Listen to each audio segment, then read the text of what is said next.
Welcome to Base Coverage. Thank you guys for tuning in. Thank you guys for supporting to the show. Don't forget to subscribe here, drop a comment, like a video, share with a friend.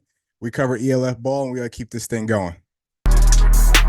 We doing everything they talk about. You know I'm everything a boss about. Not putting work and gotta toss them out. I'm really biting, they just barking out. I'm really riding, they just parking now. Hit street, what to talk about. See the big H when I'm walking out. Here we go. Welcome back to another episode of Base Coverage. Thank you all for tuning in.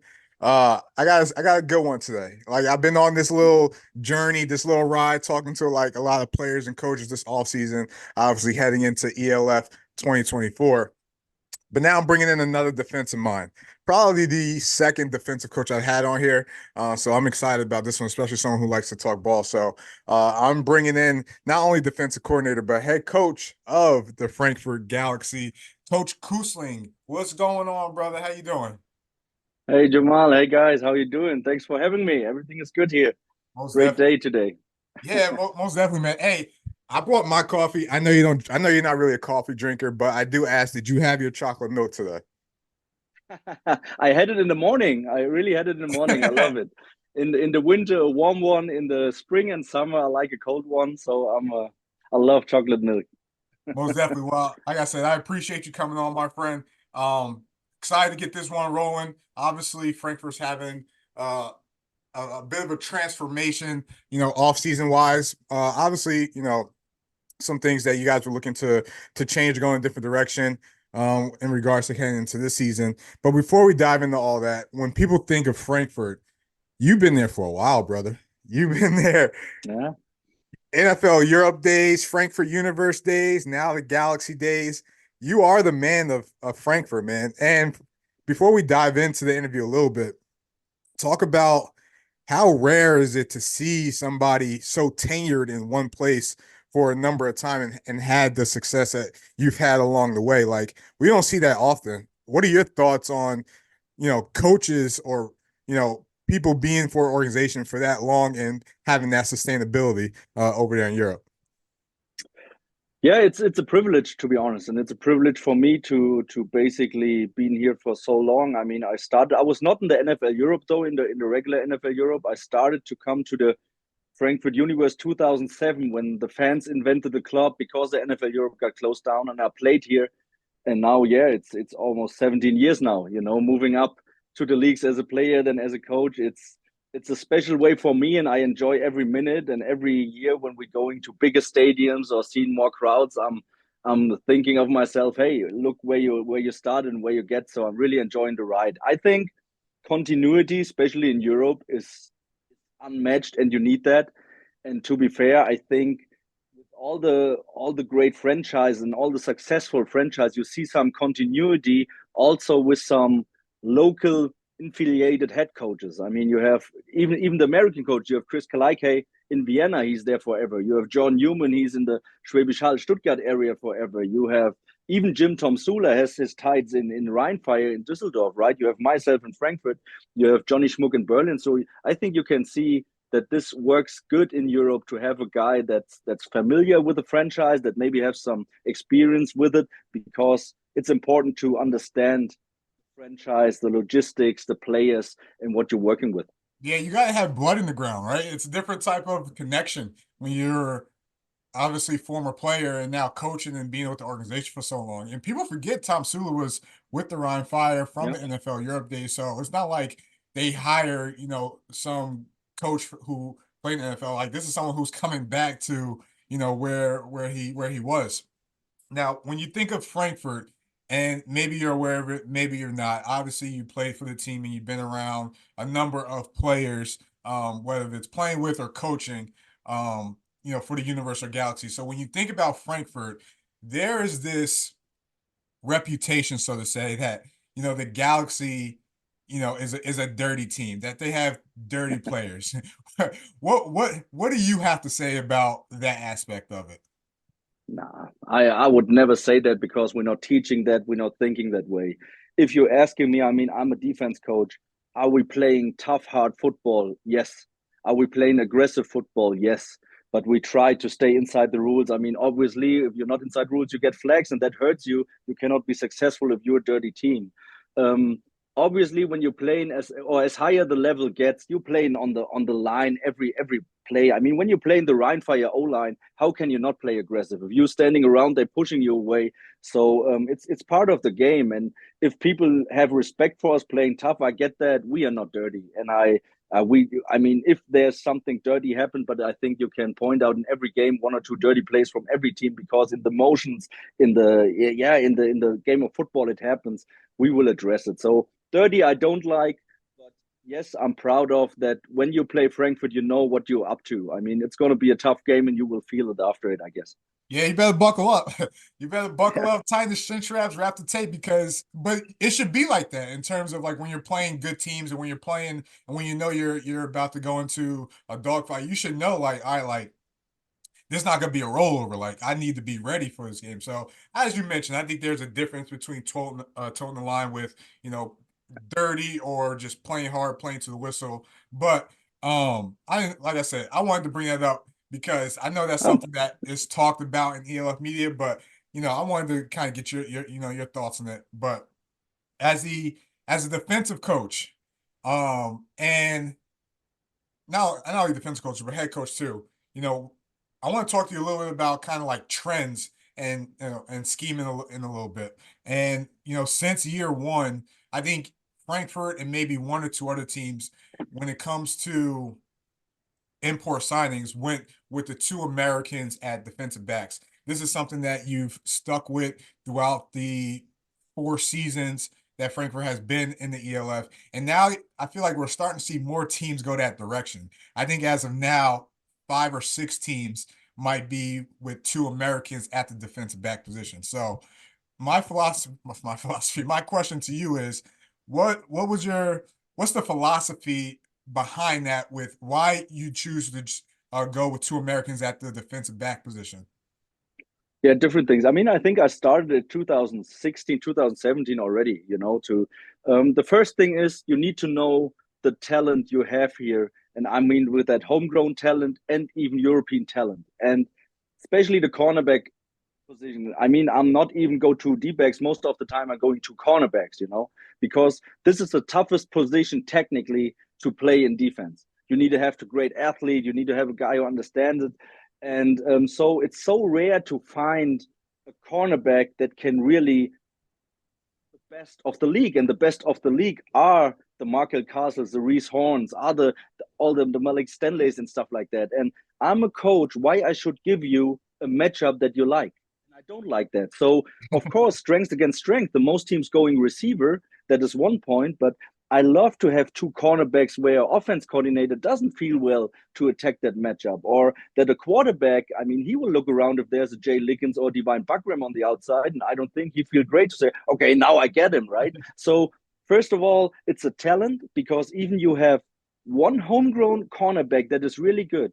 What is the third one? What is the fourth one? It's a long season when he get injured, and at this position, it's every mistake can be a touchdown. It's not like you have a lot of playing ground, and can make a lot of mistakes. So for me, it's obvious that you're going on defensive back because of the toughness to play on this position. The next thing is, I think in Europe and in Germany, there are so many great defensive linemen and linebackers that the upside of having an American inside linebacker, I mean, obviously AJ Wendland is unreal, and you love to play him, Zachary Blair, but the upside from your position. So what is the upside from AJ Wendland to Wael Nasri? What is the upside from Louis Achandre to, I don't know. I don't feel it. It's like this huge upside you get from it, because the quality of this position is so good in Europe and in Germany, as you have a Jay Liggins on cornerback to maybe the next German cornerback. And again, it's about quality depth. You need 3, 4 good cornerbacks. Need And those. this is rare to find in Germany and Europe. As long as I don't see that this switches, or as long as you don't find maybe this golden boy that can do it, I will go that trend. It makes life easier for DC. Yeah, and you definitely want to sleep at night when you're game planning. But as I mentioned, and I talked about this heading into this year, but the money positions were offensively, offensive line, defense, DBs. Like if you could find quality at those positions, or even make it a numbers game and throw multiple signings at those positions, like your odds are better because those positions are hard to come by. And this is kind of what I want to transition into in terms of where the game's been going, especially from a defensive standpoint. Like you're not seeing a lot of 21, 22, personnel, Yeah. heavy backs or 12, even 13, right? You don't really have like a hardball tight end heavy offense in the ELF. So you're not really seeing those types of run heavy offenses. Maybe you'll get back to it one day, but right now it's really more of a pass heavy type of game. So my question for you is, how has game planning for today's offense differ from what it used to be coming from a defensive coordinator mind? Yeah, you can see the development in offenses, and I have to say, especially what Coach Andrew Weidinger put on the plays last year with Düsseldorf was different. That was the next step in my opinion, in offense football.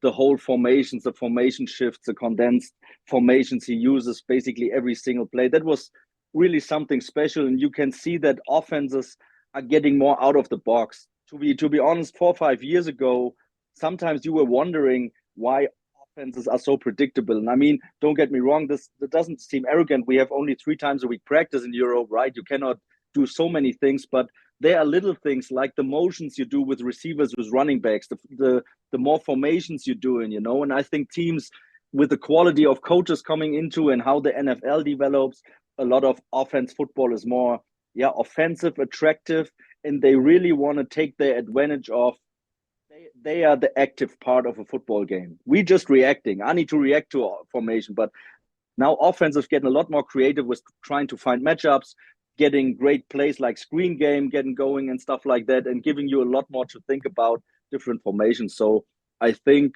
I think the development from the offense side is huge and getting better each year.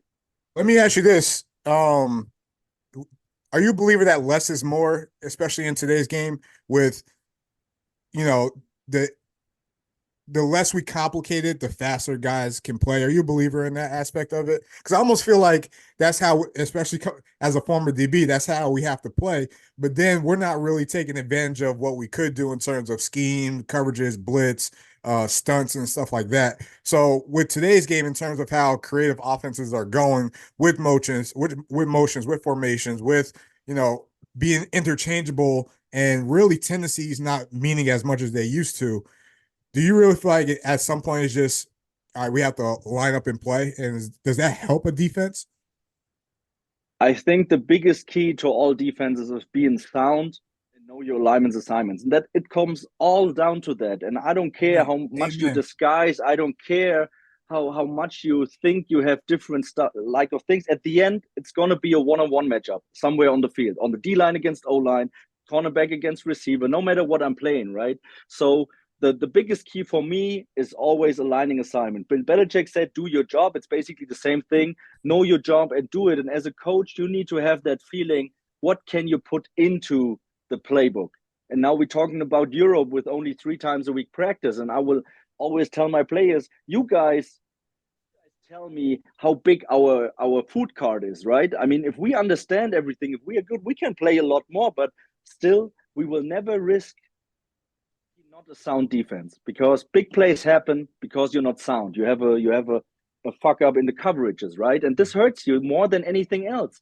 If you can let the offense have to fight for every play because you're sound and they have to win all the matchups, it's tough to play offense with the complicity of the game, right? So I would always say the less is more, but try to get as much as you can, but always soundness beats everything else.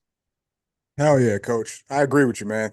I agree with you. I mean, we got to find a way to stop these guys, especially coming from a defensive mind. But yeah, it's crazy where the game has gone, but also it's like, history always repeats itself. So, one day there's gonna be one coordinator who ends up having success that's gonna go back to those 12, 20, 22 personnel schemes, especially if everyone's building their team to stop the pass. That means you know someone's got to build their team to be more physical than that type of defense. So, well, And I think it already is, right? I mean, you see Ryan Fire working with a lot of tight ends, and what Ryan Fire did last year, most like or more than any other team, is with the 6 offensive linemen, right? So that is something I'm pretty sure teams will repeat to have a protection on the quarterback, as more time the quarterback has, as more the coverage will have lags, especially in Europe. So it already starting to go that way, in my opinion. Yeah, it's a copycat league, copycat game. So Yeah. we'll see how things pan out. Off season, man. Let's transition. The Frankfurt Galaxy. You guys are like you guys are one of the OGs. You guys have been here since year one, where this thing was like, apparently not going to last as long as it did. Since then, obviously heading into year 4, you guys are 27-7. You've had 2 playoff appearances, 1 championship. You guys will always be the first. The ELF bleeds purple year 1. Right, that'll never go away. And then, you get a familiar friend, obviously, join the league in the Rhine Fire. Obviously, it's noted, not much success, 0-5 with a point differential of 11 points, within those games. I say all that because it seems like this offseason there's been a big transformation in terms of the approach heading into this year. Obviously, there's personnel changes, there's some coaching changes, and even thinking about the type of guys that were brought in. But before we dive into that, I want to ask you, when the season ended and then when the off season kicked off, talk about your overall thoughts, mindset on how you were going to build the 2024 Frankfurt Galaxy. It's really a step-by-step process. I mean, I'm doing this now long, and I know the in and outs of my team, of the coaching staff. I mean, especially in Frankfurt, we had a really tight coaching staff that worked together for a long time, right? And for us, the season ended, fortunately, a little shorter. So I went to the bowl game, and I used that bowl game also to reflect and getting through some emotions again. And after that, just always start to ask what you need to do better. And it first starts with myself. I always ask what I need to do better, or if I'm the right person still, to do it, because that's my goal. If I feel that I'm the problem here, I will go, because this is my passion, this is my team, and it always starts with me. That's how I lead. Then the next thing is what was maybe not that good, or maybe more where we need a change up. I mean, Rhine Fire, they set the benchmark, and we can easily talk. They had an offense that scored 40, 45 points a game. That was their goal. I mean, the defense was very talented and stuff, but it was the offense that really blew out the league. I mean, it became a track meet by the second quarter. Yeah, absolutely. And was how can we stay close to them, or maybe be one? So we need to be more explosive on offense. So there was some thought process in it, but the first thing was really there's a lot of going on in the football team. And we are very consistent with our imports and with coaches. So after that season, I just had the feeling we need to have a change. I would describe it, maybe I just need to open the window to get fresh air in it. It's not because everything was bad. It was just, we need something new. We want to catch up to the Rhine Fire. And the decision started first with the OC. Then I made a tough decision with Jacob, who we love still here in Frankfurt, and we are thankful for him. But it was time to move on, and then everything fall in place. It started with Luke, because I am in contact with him for a long time, and when we had Luke, other things open up. I mean, with Luke, we have one of the strongest arms in the league. We didn't have that with Jacob, and no offense, Jacob was a great quarterback with his strengths and weaknesses. With Luke, you can play different, so it's more like we need a stretch guy. Who is the best stretch guy? Then Markel came into play because he played with Luke, which is another tough decision, because Reese is a phenomenal receiver, right? But Markel is maybe more the stretch guy we can use with Luke, and then everything falls into play a little bit. But the biggest key for us is strengthen the offense line, and everybody who saw Rhine Fire know what the strength is, and that was our goal. So that's why we recruited hard Steven Nielsen for us, and we had some good tryouts and get some O-linemen, and everything fall into place, and that we signed Sandro now. Sandro Blatzkummer is just the cherry on the cake. I think this offense will look different, but I think that's maybe the most explosive offense on paper we ever have. Yeah, and speaking of Sandro, and we'll dive into other those, but Luke Zaraka always scheming something. I don't know if you know, but Luke's from New York. I'm from Jersey. We were closer than we thought, so we kind of know like the ins and outs. But Luke Zaraka always scheming something. So, but no, you mentioned it, and some of those, even those European signings like Steven Nielsen, huge. Obviously, offensive lineman huge in this league. Quality offensive lineman huge. You get your left tackle to protect to pair up with Yannick as well.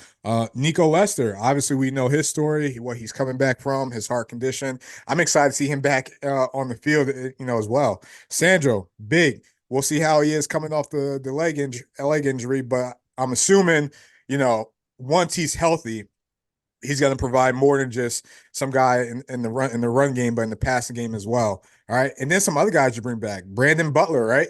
He used to play for the Frankfurt Universe, had a stint with the Prague Lions.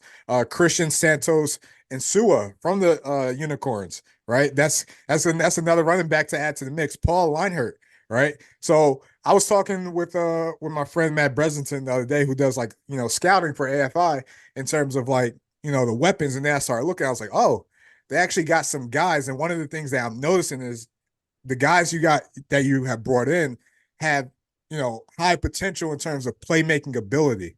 Like the goal is obviously for most teams going to be to take Markel away. So who's your next guy? Obviously, you bring back Nico Strauman, and you got these other guys who could hit from any angle, who just got to win their one-on-ones.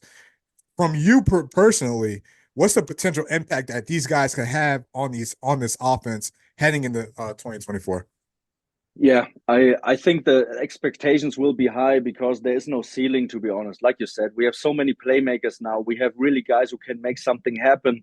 And what I love to be as recruiting a team, I want to have a structure in it. I don't want to have just explosive guys. We need that possession receiver too. And we have that with Nico Straman. We need that tall receiver. That's why we signed Benny Mao. He's over 2 meters. So we have that tall target we lost when Lawrence Regler went to the Ravens, right? So we have small shifty receivers. We have the Schum brothers and again Markel. So I think it's going to be tough for defense to really game planning for us. Obviously, Markel will be a big key, but Sandro will be in the backfield too, Thomas Fischbach. So I think we shifting a little bit the priority, or I don't know the priority, but we understood if you want to play with the Rhine Fire, you need to score 30 to 40 points.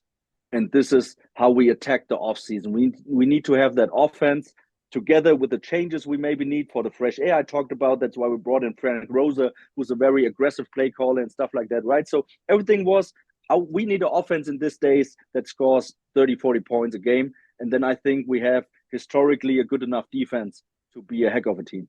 Yeah, and one thing about Luke, he was in Milan, win, lose, or draw. Man knows how to put up points. So we'll see how that pans out, for you guys, obviously, and we see. I mean, there's always comparison, but I say in football there are so many different ways to have success. And Luke Saratka is no Jacob Sullivan. In no percentage they are the same quarterback. Yeah. So, but what I love, I played against Luke, and every time I played Luke, and it was back 2017 already with the Seaman when we played with the Universe. Every time he impressed me on tape. Every time his presence in the pocket, his decision making, and what he can do with his arm and stuff, it stood out. And even last year when we played the Seaman, and that was when the possibility came, the opportunity that we maybe met, it was a no-brainer for me. He's set in Europe. He knows Europe. He's a proven veteran, and I think that was we need a guy like him in Frankfurt. Most definitely. And with that being said, obviously looking at your team on paper, no game is won on paper. We all know that. We all know the cliche. So, whatever. But I'm curious, for you personally, what do you enjoy most? Is it the chase of getting to where you want to get to? Or is it the capture, finally getting your hands on that championship trophy at the end of the season? And if it's the capture, how close are the Galaxy from raising that trophy for a second time? Two questions. Maybe it's a cliche too, but it's a chase. The capture is a moment, and I'm lucky enough to have that moment. Amen. I like that. And the capture is a moment which results from the chase. And again, if you have that trophy and you won something, this is a satisfying feeling. It's awesome, especially to share it with guys and people you worked so hard for many years. But it's always about the chase, because the chase starts every year. It gives you the fuel. When you have a loss, you want to be better. When you have that inner fire in you, man, how can we get better? And it's always about the chase. It's about the memories you have with the guys that grinding it out, and even share the losses together to set new goals. So it's always about that. And I think the most memories come out of that. how you chase basically the trophy, and then hopefully, and not many guys can say that, but hopefully at the end of your career you can say you won a championship at one point. But this is just a minimum out of what you're doing with the team and what you experience with the team. Most definitely. You definitely remember misery loves company, another cliche we all still around. But hey, you definitely remember and enjoy those moments. Yeah. Last question, brother. Game day. Yeah. Let's talk about game day. A lot of people have like a different type of a swag when it comes to game day. You know, some people go the tradition from a coach's standpoint. Some people go the traditional route where they rock the polos. Some people like Jim Tonsula throw on, you know, the sweater jacket, rain jacket. But my man, you go with the neon green shirt with the long sleeve. Talk about that. Where did that come from? Why neon green? What's the reason behind that?